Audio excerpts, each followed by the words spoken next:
Ankleshwar JDC વિસ્તારમાં ગત 7મી ડિસેમ્બરના રોજ કારમાંથી ₹10 લાખની રોકડ ભરેલી બેગની ચોરીના બનાવમાં પોલીસે વધુ એક ફરાર આરોપીની અટકાયત કરી છે. પોલીસે ગુનામાં સંડોવાયેલા પાટણના સિદ્ધપુરના સૌરભ મનહર ધવડને ઝડપી પાડી આગળની કાયદેસરની કાર્યવાહી હાથ ધરી છે. બનાવની વિગતો અનુસાર અંકલેશ્વરની જલ દર્શન સોસાયટીમાં રહેતા અને શક્તિ એન્ટરપ્રાઇઝમાં એકાઉન્ટન્ટ તરીકે ફરજ બજાવતા ધવલ ભટ્ટ ગત 7 ડિસેમ્બરના રોજ આરકે આંગણિયા પેઢીમાંથી ₹10 લાખ રોકડા લઈને પોતાના કારમાં ઓફિસ તરફ જઈ રહ્યા હતા. તે દરમિયાન જેડીસી ઓફિસના ગેટ નજીક બાઇક પર આવેલા 3 અજાણ્યા ઇસમોએ તેમની કાર સાથે અકસ્માત થયો હોવાનું કહી માથાકૂટ કરી હતી. માથાકૂટ દરમિયાન નજર ચૂકવીને તસ્કરો ડ્રાઈવર સીટ પર મૂકેલી ₹10 લાખ ભરેલી બેગ ચોરીને રફુચક્કર થઈ ગયા હતા. આ ઘટના અંગે અંકલેશ્વર પોલીસ મથકે ગુનો નોંધાતા પોલીસે તપાસનો ધમધમાટ શરૂ કર્યો હતો.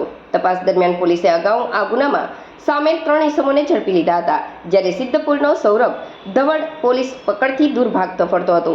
અંકલેશ્વર પોલીસે ચોક્કસ બાતમીના આધારે ચોથાને પણ ધરપકડ કરીને આ કેસમાં વધુ તપાસ તેજ કરી છે.